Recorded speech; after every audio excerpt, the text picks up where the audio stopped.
I'm Jiangning, collecting bodies for the government in India. Tunnels, cemeteries, reservoirs, drowned, killed, hit by cars, wherever bodies are, there I am. I'm the only official forensic consultant. People here call me the corpse detective. 10 days ago, I got an anonymous newspaper letter. The letter was short, only 9 words. Help me find my daughter.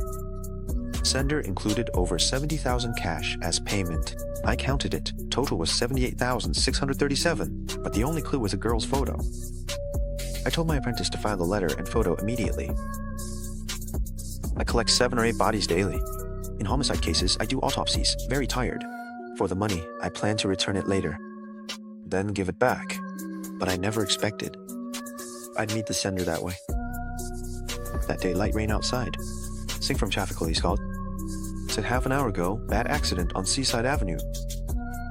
Body crushed to pieces. Told me to quickly take the body away. Avoid traffic issues.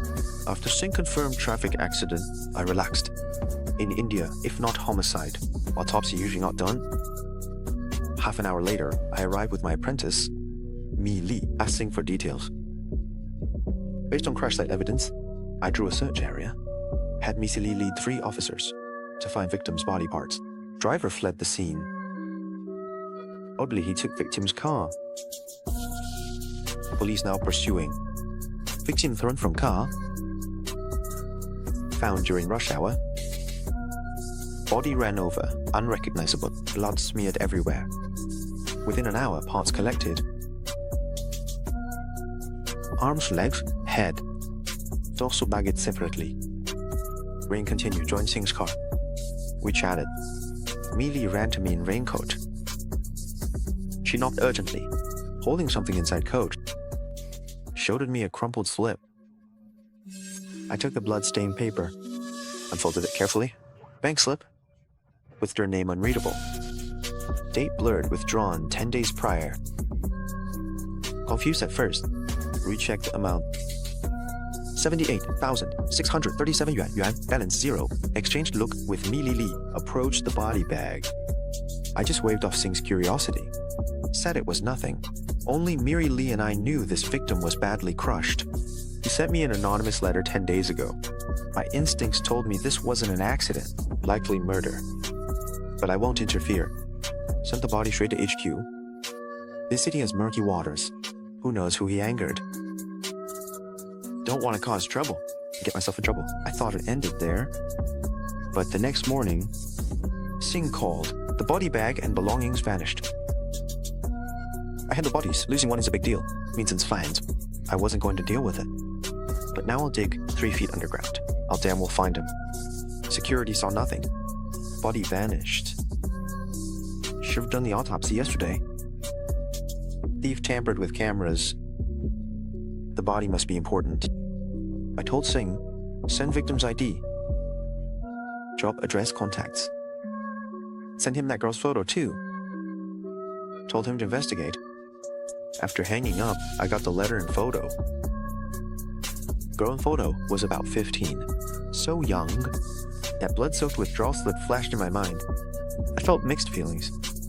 This father gave everything he had to find his daughter. I sensed Ji Xingren's death was tied to her disappearance. All India knew I collected bodies. I only found the dead. Seeing those 9 newspaper-cut bold characters, my heart lurched. Was he asking me to find his daughter's corpse? If so, he must have known she was murdered. Why didn't he come to me himself? What connected the driver to the dead man? Who stole the corpse? Staring at the girl's photo in crooked bold characters, I sensed an amazing secret hidden there. Whatever it is, I will uncover it. Right away, Singh shoots me the dead guy's file, plus the girl's info. Kinda blew my mind. 0 connection between them. Victim's name Zhu Zi, did 5 years for assault. After prison, drove for the Max group. Girl in the photo, I use her name, just turned 16. Raised by her pop since forever. Always been a good kid. Aced the exams, 3rd citywide. Landed a spot at Bombay University last month. Scrolling through Singh's intel, dawned on me. That corpse we found wasn't our letter sender. My eyes kept darting between the 2 photos. And then minus a sick thought hit me. Called Singh, told him to dig up the hit-and-run driver's file. Bingo, exactly what I figured. Driva's Bai Qingyuan, 51, can't read or write. 15 years back, wife left him cause he was broke, ran off with some other dude. Ralph's his daughter Bai Yu, solo since then, made ends meet driving trucks for hire.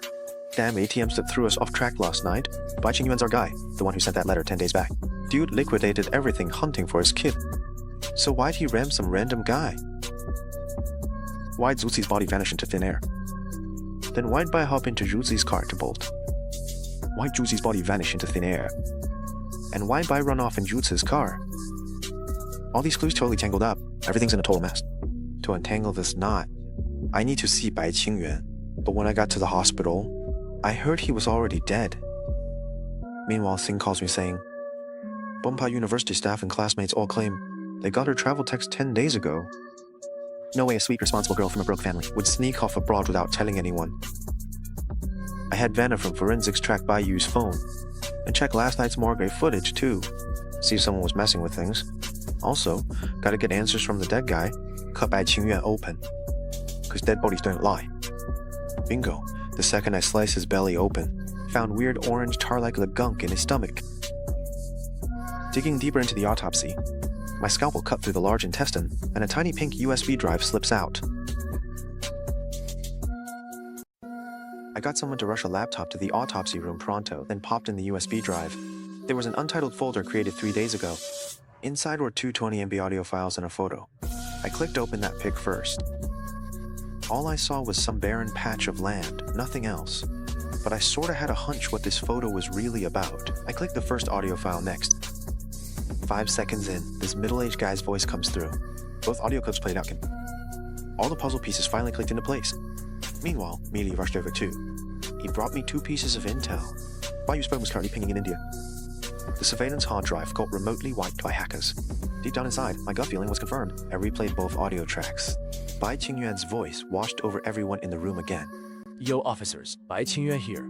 If you're hearing this recording, I'm probably already gone. Doctor, John, hate that it had to go down this way. Bet you've got tons of questions. No sweat, just listen through.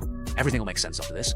That day was my daughter Bai Yu's 16th birthday bash, and her college acceptance party too. Didn't want to embarrass my girl, so I skipped her celebration. Looking back now, major regrets. I'd ordered her this huge cake, but I waited forever at home that day. She never showed, couldn't reach her phone either. Started phoning everyone under the sun, teachers, classmates, and Yon. But everyone said my daughter got back a few hours ago. So I started checking the route she usually takes home. But sadly, no one saw my daughter. With no other choice, I went to the traffic cops. The CCTV shows that about 3 hours ago, on her way home walking, a young dude dragged her into a black sports car. The cop checking the footage said, "That guy is Ma Yunfei, the rich kid from Ma Group." I arrived at Ma Group immediately. After the commotion, the company worried about bad publicity. I finally met Ma Yunfei, but he denied ever seeing my daughter. I called the police at once, but when they took us to the traffic police station to check surveillance, the footage showed nothing at all. Even the officer who had previously checked surveillance for me said he saw nothing. I knew this person must have been bribed by Ma Yunfei. Without any evidence, Ma Yunfei simply swaggered away. He even taunted me right outside the station. Old man, your daughter has an excellent physique. I'm going to enjoy it slowly. I punched the beast twice on the spot. I wanted to kill him, but was pinned to the ground. No one believed me. They even locked me up. After being released, I plan to seek your help directly.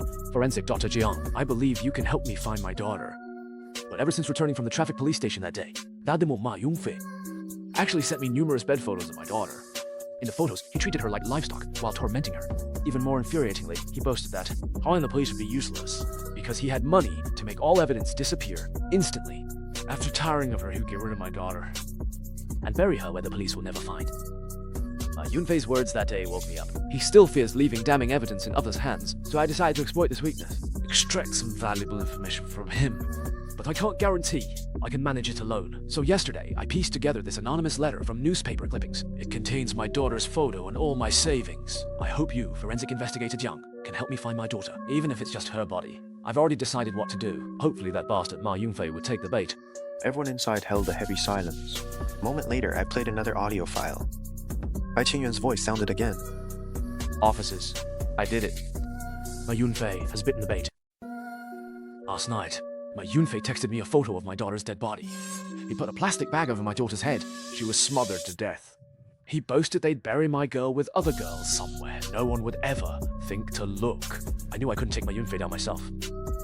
Cops couldn't touch him either. So I cooked up solid-looking evidence.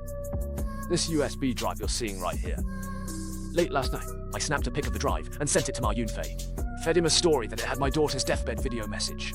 He flipped out threatening me non-stop, demanding the drive. Knew he'd totally taken the bait. I loaded the drive with 2 recorded tapes. And the pic Ma sent me. The spot where he claimed they'd bury my girl. I'm begging forensic Dr. Jiang. Please help get my daughter's body back, so she can finally rest in peace. Please, sir. Of recording, everyone in the room was fuming. But we all knew. This USB alone couldn't nail Ma Yunfei. We did piece together 2 things though. Why the corpse got snatched and why Bai Qingyuan got poisoned. They stole the body hunting for this USB drive.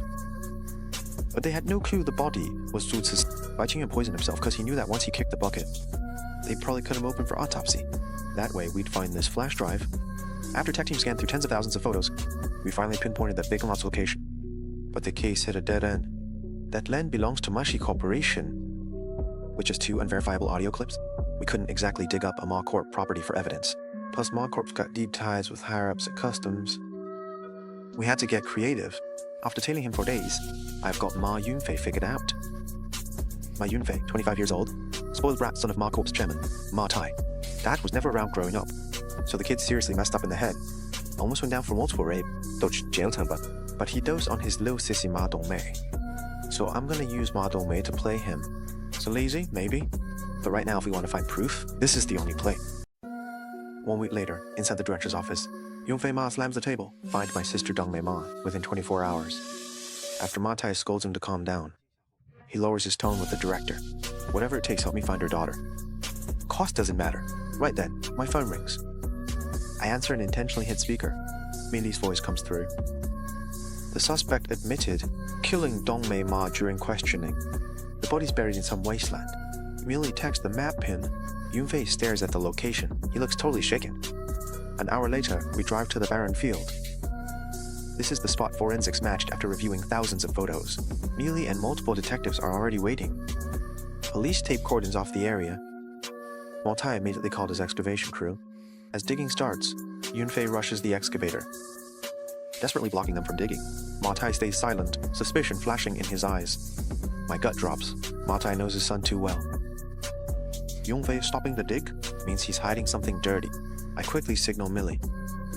She gets it instantly, handing me a bloody yellow school uniform. Seeing Dongmei's jacket, Ma Tai loses it. Then he waves the excavator forward. The construction crew started work, although Ma Yunfei was still blocking the way, but his tone felt kind of fishy, ya know? I just didn't overthink it back then. First I marked 2 spots at the scene, then signaled the digger to start scooping. 30 minutes later, that barren patch had 2 big pits. I motioned for the digger to stop, then had Millie and some cops dig manually with shovels. About 10 minutes in, they hit 3 female bodies buried underneath. The corpses were already badly decomposed, obviously been in the ground forever. And in another pit nearby, they found another body too. Dude had hands and feet tied up tight, but he hadn't rotten much. A white plastic bag covered the head. Pretty gruesome way to go. Judging by lividity, dead maybe a couple weeks tops. Knew right then, this was the daughter Bai Qingyuan commissioned me to find, Bai Yu. We hauled Ma Yunfei's ass to the station on first-degree murder charges. As for Ma Dongmei's so-called disappearance murder, total bullcrap. I set the whole thing up.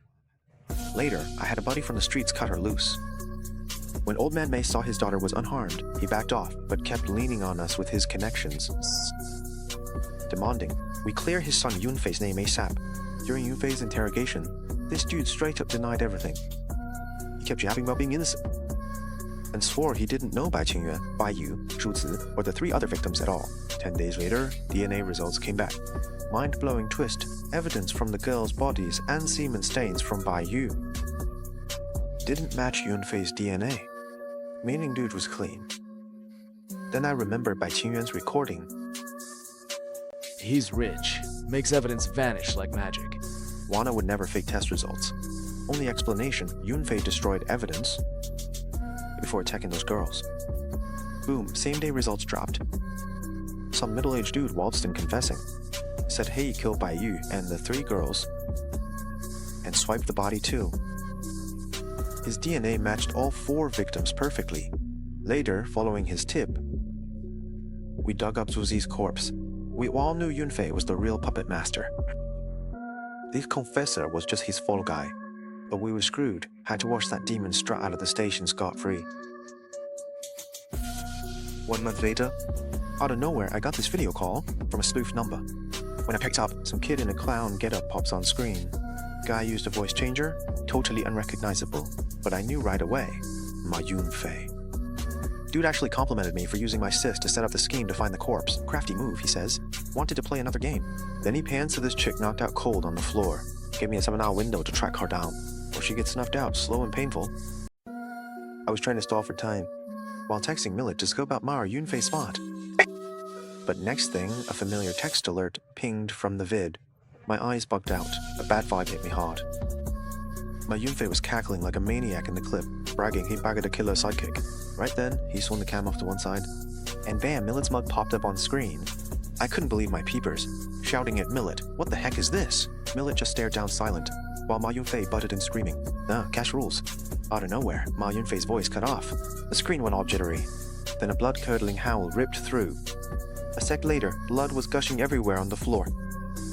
A week later, in the slammer, I'm eyeing Millet's gaunt face. My heart was totally breaking for him, but Millet was grinning like it's no biggie. That day, Millet and I chewed the fat for ages. On my way over, I kept hyping myself up. Don't you dare cry, but I totally lost it. Pulled my eyes out right in front of him.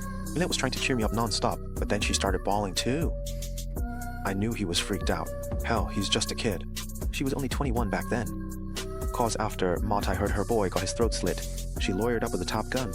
Even though we busted our butts, Millet still got the death penalty slapped on him, and just went for it right away. We appealed, but the court shut us down every time. Kept the original ruling. Half a year later, I quit my gig as a forensic consultant, but I'm still picking up bodies for the cops. Only now, besides picking up bodies, I've added a new hustle, helping out for free to find those kids who vanish off the radar, all weird and sudden. So far, I've managed to track down 6 girls who got snatched and tricked. Of course, this is something I'll keep grinding on, not just for me but for Millie too.